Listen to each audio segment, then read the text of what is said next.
क्रिप्टोकरन्सीला समर्थन एकीकडे टॅक्स लावलेला असताना आरबीआय चलन आणतंय, मग आरबीआयचं चलन हे क्रिप्टो चलन आहे का? मग गव्हर्नमेंटने आता लिगलाइज केलंय का क्रिप्टो चलन? मग आरबीआयच्या चलनावरती 30% बसणार आहेत का? जरा घोळ चाललेला आहे आणि मला कल्पना आहे तुमच्या मनामध्ये पण हा घोळ असेल. मी सगळ्यांपर्यंत पुन्हा एकदा जातो या विषयावरती बोलण्यासाठी. फक्त या सगळ्या माझी जी आताची डायसवरती सगळे लोक आहेत त्यांच्या सगळ्यांची मी तुम्हाला ओळख करून देतो. माझ्यासोबत आहेत चंद्रशेखर नेने, जे सामाजिक आर्थिक घडामोडींवरती भाष्य करत असतात. त्याचप्रमाणे राजेश तांबे आहेत, अर्थतज्ञ. याशिवाय सत्यजित तांबे, प्रदेशाध्यक्ष युवक काँग्रेस, माझ्यासोबत स्टुडिओमध्ये आहेत. ललित गांधी आहेत, जे प्रेसिडेंट आहेत MACCIचे. विश्वास उटगी बँकिंग तज्ञ, ते सुद्धा आपल्यासोबत इकडे बसलेले आहेत. अनिल बोंडे भाजपची भूमिका मांडणार आहेत. भालचंद्र मुणगेकर आहेत, जे काँग्रेसचे वरिष्ठ नेते आहेत आणि इथे या आपल्या चर्चेसाठी ते काँग्रेसच्या तुलनेमध्ये अर्थशास्त्री म्हणून आम्ही त्यांना खास करून बोलवलेले आहे. आणि बुधाजीराव मुळीक आहेत, शेतीविषयक ते बोलण्यासाठी. सगळ्यांचं स्वागत. आणि माझ्यासोबत इकडे सगळा ऑगस्ट प्रेझेन्स मध्ये सगळे बसलेले, तिकडे मान्यवर बसलेले, त्यांच्या सुद्धा प्रतिक्रिया आपण घेतोय. आताचा विषय आपण या सेगमेंटमध्ये घेणार आहोत. क्रिप्टोकरन्सीची भानगड काय? नेमकं गव्हर्नमेंटने ऑफिशियल केलंय का? आरबीआयची पण क्रिप्टोकरन्सी आहे, क्रिप्टोकरन्सीवर 30% जर का बेनिफिट मिळाला तर 30% कर लागणारे काय चाललेलं आहे? मी विश्वास उटगींपासून या सेशनचं ओपनिंग करतो. विश्वास उटगीची. भारतामध्ये एकच करन्सी आहे, रिझर्व्ह बँक ऑफ इंडियाची पूर्ण अथॉरिटी आहे, त्याच्यात मिनिस्ट्री ऑफ फायनान्सचा पण दखल नसते. रिझर्व्ह बँक ऑफ इंडियाचा हा जो अधिकार आहे त्याला आता आपण दुसरी currency reserve bank of India आणते आणि ती क्रिप्टो करन्सीला डिजिटल करन्सी असं त्यांची संकल्पना आहे. माझं असं म्हणणं आहे की वयाच्या 75 वर्षी सवत घरात आणली तर काय होईल तो प्रकार घडणार आहे. Crypto currency he reserve bank of इंडियाची दुसरी करन्सी असेल, ती पहिल्या करन्सीला संपवून टाकेल असं माझं पहिलं भाकीत आहे. आपल्या पहिल्या करन्सीमध्ये संपूर्ण स्टॉक एक्सचेंजचा जो व्यवहार आहे तो साधारणपणे आपण ऍव्हरेज 60,000 सेन्सेक्स धरूया BSEचा.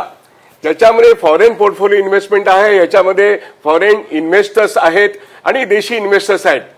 ज्यावेळेस क्रिप्टो करन्सी इंट्रोड्यूस होईल ती कायदा चुकीचा का बरोबर, म्हणजे कृषी कायदे मागे घेतले तसा तो मागे घ्यावा लागेल असं माझं भाकीत आहे.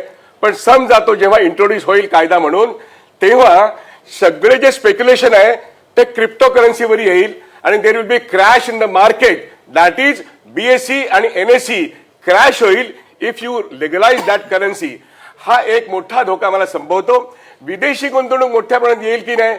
नक्की येईल, कारण ते स्पेक्युलेटिव्ह करन्सीवरती जगामध्ये अनेक मल्टीनॅशनल कंपन्या, terrorist organisation, spy organisation, Taliban सारख्या संघटना यांचा कंट्रोल आहे.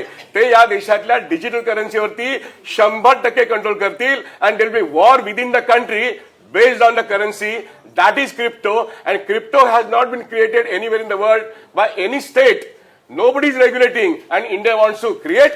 India wants to regulate. So I fear a big crash and big anarchy. पण मला तुम्ही सांगत असताना एक डिस्टोपियन मूवी असतात ना, डिस्टोपियन मूवी, म्हणजे मला आठवतंय तो काळ. म्हणजे मी त्यावेळी खूप लहान होतो, पण हा 80-90चा काळ होता की ज्यावेळी कॉम्प्युटर येऊ घातला होता राजीव गांधींच्या काळामध्ये. आणि कॉम्प्युटर आणल्यानंतर इकडचा कामगारांचं काय होणार? कामगार श्रमिक शोषितांवरती एक निर्बंध लादले जाणार, त्यांच्या हातातून काम नेलं जाणार. क्रिप्टोकरन्सी याच क्षणी वापरली जाते. आय एम शुअर सत्यजित तांबे सुद्धा तिकडे चलन घ्या, त्यांच्या मोबाईलवरती चेक केलं तर ऍप असेल त्यांच्याकडे, मला खात्री आहे त्यांच्याकडे. इकडे सगळ्यांच्याकडे ऍप असणार आहे. आजही खुलासा करतो, मी यांत्रिकीकरणाला विरोध करणारा माणूस नाहीये. I have negotiated a computerization settlement in the banking industry right in 1983. मी खुलासा करतो, मी बँकिंग इंडस्ट्रीमध्ये नेतृत्व करतो.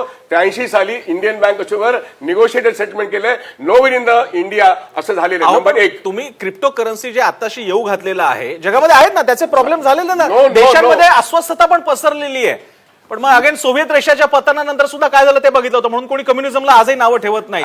माझं म्हणणं, मी पहिल्यांदा बाहेरच्या गेस्टकडे जातो, कारण नाही तर त्यांना वेळ मिळत नाही. पहिल्यांदा बुधाजीराव मुळीकांकडे, मी भालचंद्र मुणगेकरांकडे जातो आणि त्यानंतर पुन्हा इकडे या हॉलमध्ये येतो, सभागृहात येतो. भालचंद्र मुणगेकरजी, विषय चालू आहे 2 विषयांवरती.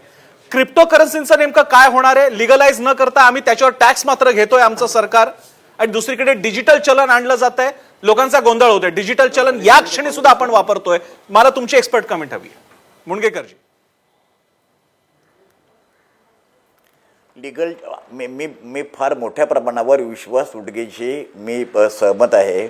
याचं कारण जगामध्ये आज कोणत्याही देश, क्रिप्टो ही प्रायव्हेट करन्सी आहे. There are the private players so for the currency is concern. Legalise tender, RuPay he legal tender currency आहे जी कोणी रिफ्यूज करू शकत नाही. आणि त्यामुळे एकाच वेळेला 2 लिगल टेंडर करन्सी ह्या देशामध्ये जगामध्ये कुठे असू शकत नाही. ग्रेशम ते मगाशी उडगे जे बोलले ते बरोबर यासाठी आहे. ग्रेशमचा लॉ असा आहे, bad coin remove the good coin out of currency. म्हणजे आपण जेव्हा बाजारात जेव्हा जातो तेव्हा सगळ्यात जुनी नोट आपण देण्याचा प्रयत्न करतो आणि नवीन नोट आपल्याकडे आपण आपले सेव्हिंग करतो, त्याचा नवीन नोटेचा उपयोग होत नाही. That is called Gresham's law of circulation. प्रश्न याच्यामध्ये असा आहे की रिझर्व्ह बँकेने काही दिवसापूर्वी रिझर्व्ह बँकेने क्लिअरली सांगितलेलं होतं की आपल्याला क्रिप्टो करन्सी जर लिगलाइज करायची असेल तर त्याच्यामध्ये आपल्याला फार विचार करावा लागेल. रिझर्व्ह बँकेने असं सूचित फक्त केलेलं आहे की डिजिटल करन्सी आपण आणण्याचा विचार आपण करू शकतो. But reserve bank of India till today प्रसन्न has not come to the conclusion की आपण क्रिप्टो करन्सी हे आपण असं लिगलाइज करू. अशा प्रकारची भूमिका रिझर्व्ह बँकेने आजपर्यंत ऑफिशियली घेतलेली नाही. In fact government is saying on behalf of the reserve bank of India. आणि त्यामुळे मला स्वतःला असं वाटतं की हा प्रश्न अधिक गुंतागुंतीचा आहे. परंतु जसं उडगे म्हणाले, मला पण असं वाटतं की आपण अमेरिकेतल्या 2008च्या सब प्राईम क्रायसिसकडे आपण जाऊ. कारण भारताची आजची अर्थव्यवस्था ही इतक्या प्रकारच्या कॉम्प्लिकेशन्सला तोंड देऊ शकणार नाही. एक लक्षात घ्या, रिझर्व्ह बँकसुद्धा क्रिप्टो करन्सी किंवा डिजिटल करन्सीकडे लिगल टेंडर म्हणून का जात नाही. ती फक्त आत्ता जी क्रिप्टो करन्सी प्रायव्हेटमध्ये आहे त्याला कॉम्पिटेटिव्ह म्हणून दे are talking of digital currency. पण तुम्ही लिगल टेंडर जे करू शकत नाही, because you can't have 2 legal tender currency simultaneously. एक मगाशी फक्त मी तुमच्या परवानगीने एकच फक्त मी कॉमेंट करू इच्छितो, आत्ता तो वेळ आहे म्हणून. मगाशी फडणवीसांचे मी कॉमेंट ऐकत होतो, ते म्हणाले की समर्पित हे बजेट शेतकऱ्यांना केलेलं आहे. That is gambling. 30% टॅक्स हा तुम्ही गॅम्बलिंगवर जसा लावता तशा असा शेअर्सवरचा टॅक्स देखील गॅम्बलिंगच आहे. What is stock exchange? Stock exchange is absolutely gambling. But तुम्हाला कॅपिटल गेन टॅक्स तुम्ही लावता त्याच्यावर आणि तुम्ही ते लिगलाइज केलेलं आहे. इथं ते क्रिप्टो करन्सी लिगलाइज न करताना सुद्धा if you are getting some income, say तुम्हाला 39 लाख कोटी रुपये खर्च करायचे आहेत पुढच्या वर्षामध्ये, तर यू आर मुंगेकरजी, आता आपण म्हणजे एकदम म्हणजे एका अशा म्हणजे जोरदार वेगानं ब्रेक नसलेल्या ट्रेनने चाललेलं लॉजिक आहेत. आता तुम्ही म्हणता शेअर बाजार हा जुगार आहे, गॅम्बलिंग आहे. म्हणजे भारताचा एनपीएस नॅशनल पेन्शन स्कीम ज्याच्यामध्ये पैसे गुंतवते म्हणजे भारत सरकार अधिकृतरित्या जुगार खेळतं असं तुम्ही म्हणताय. आणि आम्ही सगळे जुगारी आहोत कारण आमच्या सगळ्यांचे म्युच्युअल फंड मध्ये एसआयपी आहे आणि आय एम शुअर हे पण बसलेले तिकडचे बहुधा जुगारी आहे. त्यामुळे म्हणजे क्रिप्टो करन्सी पासून आपण जुगार ठरवण्यापर्यंत गेलेलो आहोत. काय होणार या देशाचं? मी जातो अनिल बोंडेंकडे. अनिल बोंडेजी, काय चाललंय हे? क्रिप्टो करन्सी बद्दल तुमच्या सरकारची भूमिका काय आहे? एकीकडे तुम्ही त्यातल्या इन्कम वरती 30% लावलेले आहेत, 2 तुम्ही डिजिटल चलन आणतायत. सर्वसामान्य लोकांचा गोंधळ होतोय की तुम्ही पण क्रिप्टो करन्सी आणणार आहात का, जी ती नाहीये. तर जरा थोडं क्रिप्टो करन्सी, त्याच्यावर लावलेले 30% आणि आरबीआय रिझर्व्हच्या बेसिसवरती असलेली डिजिटल करन्सी याबद्दल थोडं तुमच्याकडून.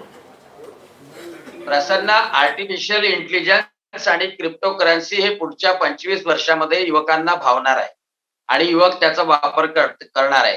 आता ही क्रिप्टो करन्सी जी आहे ती जोपर्यंत डॉलर किंवा रुपयामधून ट्रान्सफरेबल जोपर्यंत आहे आणि ती ट्रान्सफरेबल होते आहे आणि ते ट्रान्सफरेबल होण्याचं रेग्युलेशन जर रिझर्व्ह बँक ऑफ इंडियाने केलं तर उद्या डॉलरचं महत्व सुद्धा कमी होणार आहे.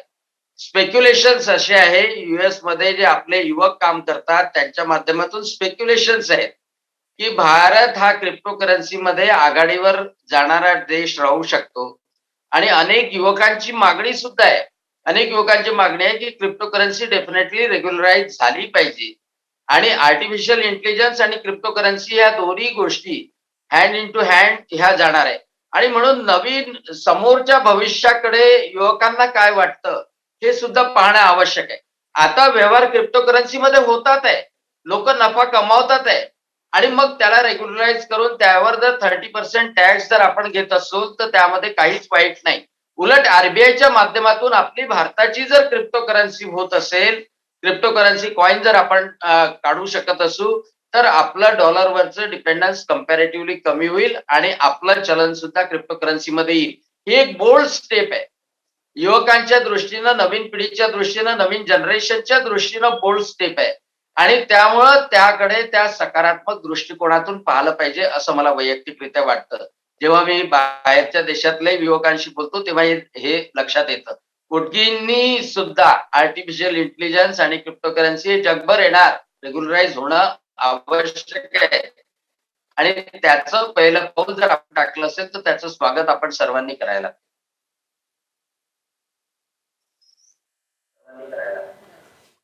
म्हणजे मगाशी एकदम डिस्टोपियन होतं, आता तुम्ही एकदम फ्युचरिस्टिक झालेला आहात. तुम्ही क्रिप्टो करन्सी आरबीआयच्या चलनाला जोडून काम करू शकते, या सगळ्या गोष्टी बघताय. सर, क्रिप्टो करन्सी एक तर कोण तिकडे तयार करतं, त्याच्या मागचे त्याचं म्हणजे जसं आपल्या पैशात आपल्या बँकेचा, म्हणून तर रिझर्व्ह बँक ऑफ इंडिया आहे, त्या चलनाला एक मूल्य मिळवून द्यायला. त्या तुमच्या बिटकॉइनचं मूल्य कशावरनं ठरतं, ते काहीतरी गणिती आकडेमोडीवरती आणि डिमांड अँड सप्लाय वरती. आणि या गोष्टी तुम्ही लिगलाइज करू पाहण्याचा विचार करताय का? तर तरुणांना ते आवडतंय, तरुणांना रील्स आवडतात, रील्स वरती बोलणारी माणसं रस्त्यावरती माणसं गोळा करतात. आपण पूर्ण I guess that is why हे पहिला पोस्ट मॉडर्न जग म्हटलं जातंय. मी सत्यजित तांबेंकडे जातो आता, मला इकडच्या डायसकडे गेलंच पाहिजे. सत्यजित तांबे, सो नेमकं काय चाललेलं आहे? एक एकदम टोक आहे क्रिप्टो करन्सी म्हणजे देशाच्या वाट ढोळधाण उडणारे, आणि दुसरीकडे म्हणतात तरुणाईची मागणी आहे क्रिप्टो करन्सी आली पाहिजे, आरबीआयच्या चलनासोबत चालली पाहिजे. काय म्हणणं तुमचं? ज्या पद्धतीने क्रिप्टोमध्ये मागच्या काळामध्ये खूप पैसे आणि प्रॉफिट झाला, त्याच्यातून साहजिक आहे की तरुण वर्ग असेल, तरुणच काय सगळेच वर्ग त्याच्यामध्ये, झटपट पैसा कोणाला नकोय. झटपट पैसा हा एक समाजाचा एक कीडच आहे असं म्हणलं तर चुकीचं ठरणार नाही. आणि त्याच्यामुळे क्रिप्टोकडे जाण्याचं प्रमाण लोकांचं होतं. मुद्दा असा आहे की 30% टॅक्स लावत असताना तुम्ही त्याला रेग्युलेटरी ऑथॉरिटी कुठेही काही केलेली नाही, त्याचं बिल पास केलेलं नाही. जे लोक पैसे लावतील, आता डॉक्टर अनिल बोंडे असं सांगतात की भारत हा जगातला क्रिप्टोमधला 1 नंबरचा देश होणार आहे. असं झाला आणि सगळे पैसे अमेरिकेतला कुठंतरी अज्ञात माणूस घेऊन गेला तर मग करणार काय? हे यांच्याकडे पण गेलं, बँक पण गेली, म्हणजे यांच्याकडे त्याच्यासाठी, याच्या इन्व्हेस्टरला सेफगार्ड करण्यासाठी याच्यामध्ये कुठेही कायदा नाहीये, फक्त उत्पन्न वाढवण्यासाठी. म्हणजे माझं तर मत आहे की क्रिप्टोवर खूप चर्चा होतीये, एवढी चर्चा होण्याचं काही कारण नाहीये, कारण 30% टॅक्स हा एक वेगळा मुद्दा आहे. 17 लाख कोटीचा जवळजवळ आपला तुटीचा हा अर्थसंकल्प आहे, आणि म्हणून 17 लाख कोटी रुपये कसे गोळा करायचे याचं मागं शासन लागलेलं दिसतंय. आणि त्याचा एक भाग म्हणून त्यांनी कदाचित बघितलं असेल की लाखो करोडो रुपये लोक क्रिप्टोत कमवतायत, तर त्याच्यातूनही 30% आपल्याला कसे घेता येतील, परंतु याच्या मागे कुठं फार विचार केलेला मला दिसत नाही. मी बाकीच्या गेस्टकडे सुद्धा जातो. नेनेजी, मला वाटतं इथे एक कन्फ्युजन बऱ्याच लोकांमध्ये मला दिसतंय की क्रिप्टो काय आणि डिजिटल काय. क्रिप्टो करन्सीचं एक व्यवच्छेदक लक्षण हे होतं की ती सरकारने प्रस्तुत केली नव्हती. सातोशी नावाच्या जपानी माणसाने ती सुरुवात केली. ते नाव सुद्धा खरं असायची शक्यता नाही, पण एक आपण धरू काहीतरी. पण ते त्यांनी सुरुवात केली, पण त्यांनी काही त्याला गॅरंटी दिलेली नाहीये. उद्या जर कोणी गेलं की मग क्रिप्टोमध्ये मला पैसे दे, तर तो देणार नाहीये. आपण जे करायला घेतलं रिझर्व्ह बँकेने, तर रिझर्व्ह बँकने जर स्वतःची क्रिप्टो म्हणू किंवा डिजिटल म्हणू काय म्हणू, डिजिटल रुपयाचा समजा त्यांनी लॉन्च केला, तर रिझर्व्ह बँक त्याला बॅकिंग देणार. आणि ही गोष्ट होणं आवश्यक आहे. आणि असं सर म्हणले तसं नाही, काही देशांनी ऑलरेडी याला मान्यता दिलेली आहे. आपण काही एकुलते एक नाही होत. आपण सुरुवातीला मला क्रिप्टो माझ्याकडे असलं की मला हवाला वगैरेची गरज पडत नाही, मी डायरेक्ट हे व्यवहार करू शकतो. आज मी भारतीय रुपये तसे नाही पाठवू शकत ना रिसिव्ह करू शकतो. एक मिनिट, कुठले क्रिप्टो? बिटकॉइन क्रिप्टो का भारतीय डिजिटल क्रिप्टो? भारतीय डिजिटल क्रिप्टोला भारतीय सरकारचे प्रत्याभूत असेल, सिक्युरिटी असेल. त्यामुळे मला तर असं वाटतं ज्या इझीनेसने मी आता या क्षणी पण पाठवू शकतो बिटकॉइन क्रिप्टो मधून, ते मी आरबीआय क्रिप्टो मधून नाही पाठवू शकत. नाही पाठवू शकाल ना, कारण फक्त ते रेकॉर्डेड फारच चांगलं. म्हणजे भारत सरकार, बोंडे साहेब म्हणतात आणि हे साहेब म्हणतात तसं क्रिप्टो करन्सी ऑथराईज करणार आहे. नाही, स्वतःची करन्सी आहे ते. नाही, म्हणजे आरबीआय क्रिप्टो सुरू करणार आहे. आरबीआय क्रिप्टो नाव देऊया. आरबीआयने जर क्रिप्टो सुरू केली तर कदाचित जगातली पहिला क्रिप्टोचा मालक लोकांना कळेल की कोण मालक आहे. आणि हे होणं आवश्यक. आणि जे शक्य नाही, ते शक्य नाही. थोडासा घोळ कळतोय अजूनही. आरबीआयने क्रिप्टो नाही, तो डिजिटल करन्सी हा वेगळा विषय आहे. क्रिप्टोचे फीचर्स आहे ते आरबीआय क्रिप्टोला कधीच लागू होणार नाही, कारण कोणाचाही सपोर्ट नसणं हे मोठं सामर्थ्य आहे बिटकॉइनचं. कारण ते पैसे डायरेक्ट पाठवू शकतो. मला आरबीआयचे पैसे पाठवले, मला टॅक्स भरावा लागेल त्यावरती. ते सामर्थ्य दुसऱ्या लोकांकरताच आहे. दोन विषय मुळात आपण एक समजून घेतलं पाहिजे. आपलं कन्फ्युजन होतंय.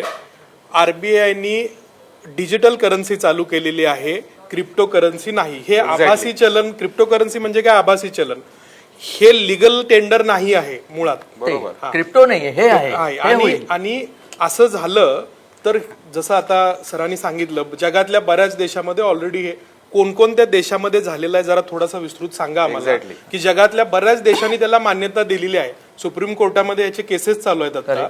तर अशा जगामधल्या कोणत्या देशात? युरोपातले देश मान्यता द्यायला तयार आहेत. बहुतांश नाही मान्यता देण्यास तयार आहेत, दिलेलं नाही. झालेल्याची यादी आहे पण आता माझ्याकडे नाही. बहुतांश देशांनी त्याला आता- नाकारलेला आता आहे. हा प्रश्न येईल माहित बहुतांश नव्हतं. देशांनी नाकारलेला आहे. सुप्रीम कोर्टाने सुद्धा रशियाने मध्यंतरी ban एक जजमेंट केलंय. दिलेलं आहे त्याच्यामध्ये. बरं. त्यामुळं येस लिगल टेंडर प्लीज नाही रिफ्लेक्ट. त्यांनी जसं त्यांनी सांगितलं जे बीजेपीचे कोण होते I was very Anil surprise Bonde. Anil Bonde की बीजेपी मध्ये राहून ते म्हणतात की it will be a substitute to US dollar which is the biggest watchdog of the world Yes, there is no substitute to US dollar and US dollar is one of the most strongest currency in the world is only because you are a big military power, you are the watchdog of the world and you are a big economy power. And gold reserve.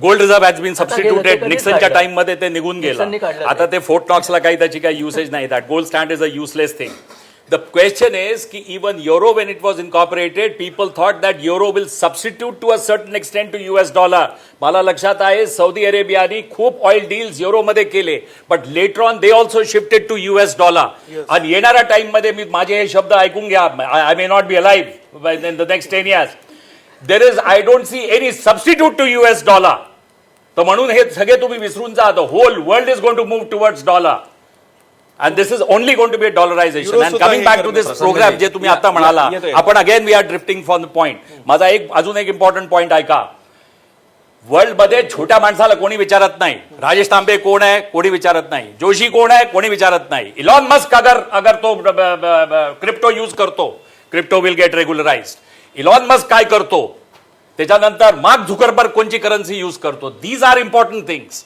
And if this gets pressure remember this that this will be an acceptable currency in the world what is currency it's only an exchange अगर हे सगळे मोठे माणसं Elon Musk आपला हा mark Zuckerberg तुमचा Bill Gates अगर हे सगळ्या लोकांनी अगर ही करन्सी एक्सेप्ट केली बरं. Remember this currency will have a legitimization ठीक आहे मी मुणगेकर बहुधा याच्यावरती काहीतरी बोलू पाहत आहेत मुणगेकरजी तुमची कमेंट.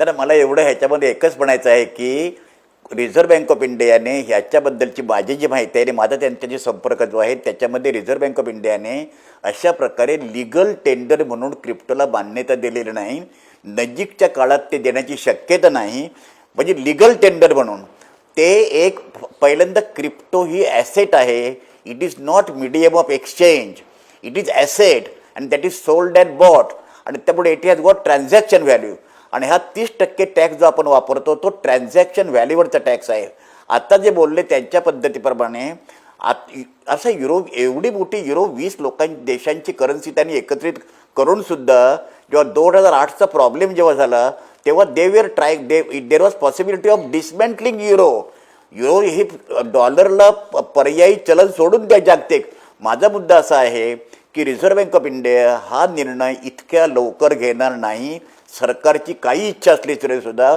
याचं कारण त्याला कम्प्लीट रेग्युलेटरी ऑथॉरिटी असायला लागेल आणि अजून एक लक्षात घ्या रिझर्व्ह बँक ऑफ इंडियाने क्रिप्टोला कधी करन्सी म्हटलेलं नाही आहे they are talking of digital currency crypto is still asset आणि it is totally private individual transaction medium of exchange त्यामुळे त्याच्यामध्ये आपण गल्लत करता कामा नये पण क्रिप्टो ही लिगलाइज करन्सी भारतात जर झाली कधी पुढे मागे तर दॅट विल रिप्लेस रुपी आणि त्याची जी काही इम्प्लिकेशन्स आणि कॉम्प्लिकेशन्स होतील ती सफर करायला आपण तयार असलं पाहिजे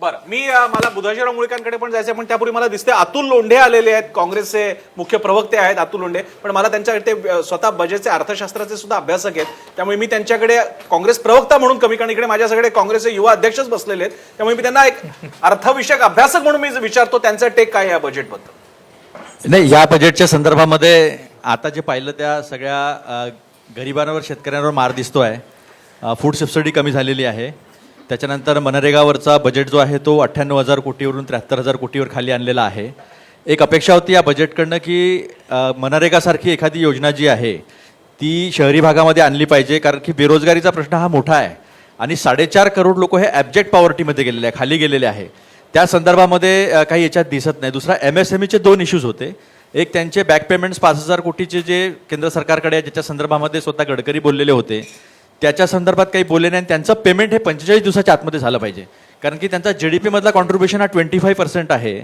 आणि जे रोजगार आहेत त्या रोजगारामध्ये 50% त्यांचा कॉन्ट्रीब्युशन आहे जॉब क्रिएशनमध्ये. तर आता हा जो इन्फ्रास्ट्रक्चरवरची जी गुंतवणूक आहे ती चांगलीच असते. इन्फ्रास्ट्रक्चरच्या गुंतवणुकीवर काही अटॅक करण्याचं कारण नाही आहे, पण याच्यामध्ये हेवी मेकनायझेशन आहे. याच्यापूर्वी सुद्धा मागच्या बजेटमध्ये 5.5 लाख करोडची जी गुंतवणूक आहे ती आपल्याला दिसते स्पष्टपणे. पण त्याच्यानंतर जॉब क्रिएशन काय झालं, ते इकॉनॉमिक सर्वे हा स्पष्ट स्वतःमध्ये सांगतो की आत्ता जी परिस्थिती आहे आपली, ज्याला व्ही शेप वगैरे असं म्हणण्याचे बरंच म्हणजे आता स्वतःचं गुणगान करून घेण्याचं ह्या सरकारचं सवय आहे, पण 2019ला आपण आता जाणार. 2019ला यांनी जे सांगितलं होतं की आमची GDP ग्रोथ 4% आहे, त्याला अरविंद सुब्रमण्यम सांगितलं 1.5%च्या वरती नाही. आणि अरविंद सुब्रमण्यम जे आहे ते इकॉनॉमिक ॲडवायझर होते, प्रिन्सिपल इकॉनॉमिक ॲडवायझर होते या गव्हर्नमेंटचे, आणि त्यांनी तिकडे जाऊन 17 सेक्टरचा पेपर सबमिट केला होता. त्याच वेळेस आपली बेरोजगारी ही 45 वर्षाच्या पेक्षा जास्तीची होती. त्यामुळे ज्या पद्धतीने पर्चेसिंग पॉवर वाढवायला पाहिजे होता, कारण डिमांड मार्केटमध्ये नाही आहे, ते तुम्ही गॅरंटी स्कीम ज्या दिलेल्या आहे, loan guarantee scheme, credit guarantee scheme ज्या दिलेल्या आहे, त्याच्यामध्ये 3 लाख कोटी तुम्ही दिलेलं होतं, जे बेलआउट पॅकेज दिलेलं होतं, त्याच्यामध्ये किती ऑफटेक आहे ते दिलं नाही. नंतर वेगवेगळ्या पाईपलाईन्स आहेत, त्या पाईपलाईनमध्ये पैशाच्या रूपाने काही पाणी आलेलं आहे का, तर 6 लाख कोटी तुम्ही एका वर्षात सांगितलं ते आलं नाही. आता 25 वर्षाचा जो तुम्ही लॉंग टर्म प्लान देता, असे प्लान यांनी प्रत्येक वेळेस दिले आहे. 10 ऑब्जेक्ट्स, 7 ऑब्जेक्ट्स, 5 ऑब्जेक्ट्स, आज 7 ऑब्जेक्ट्स त्यांनी दिलेले आहे. त्याच्यामध्ये स्मार्ट सिटी, JNNURM त्याच्याबद्दल चर्चा नाही आहे, पुढे सांगितलं की आम्ही 2 टिअरमध्ये मदत करूया. आता यांनी एक केलेलं आहे की या इन्फ्रास्ट्रक्चर डेव्हलपमेंटमध्ये एक्सपेंडिचर आम्ही करणार, म्हणजे एक्सपेंडिचर बजेट जवळपास आहे, म्हणजे स्पेंडिंग बजेट आहे. याच्यामध्ये त्यांनी राज्य सरकारांना आम्ही 1 लाख कोटीपर्यंत जे आहे ते कर्ज देऊ. राज्य सरकार ऑलरेडी बर्डनमध्ये आहे, डेट बर्डनमध्ये आहेत, आणि राज्य सरकारांना तुम्ही जरी विदाऊट इंटरेस्ट लोन देतो म्हटलं तरी पण ती लोन घेऊन ते इन्व्हेस्ट करून त्याच्यामधून निर्माण करण्याची क्षमता जी आहे ती क्षमता राहिली. याचं कारण असं आहे की GST जे आहे, GST आल्यानंतर राज्य सरकारांकडे उत्पन्नाचे स्रोत जे आहे ते कमी आहे. मग टॅक्स डिव्होल्युशन आतापर्यंत तुमचं जे आहे त्या टॅक्स डिव्होल्युशनचा वापर जो आहे तो जर जास्त केला असता तर राज्य सरकारांना इन्फ्रास्ट्रक्चरमध्ये रिलीफ मिळालेला असता. आता परिस्थिती अशी झालेली आहे की राज्य सरकारांवर तुम्ही टाकून दिल्यानंतर GSTच्या वेळेसही आपण असं म्हटलं होतं की विदाऊट इंटरेस्ट तुम्ही लोन घ्या, कंपन्सेशन त्यातनं हे करू, पण राज्य सरकारने त्याला नकार दिलेला होता. तर फाईन प्रिंट पाहिल्यावर आपल्याला लक्षात येईल की ही परिस्थिती काय आहे.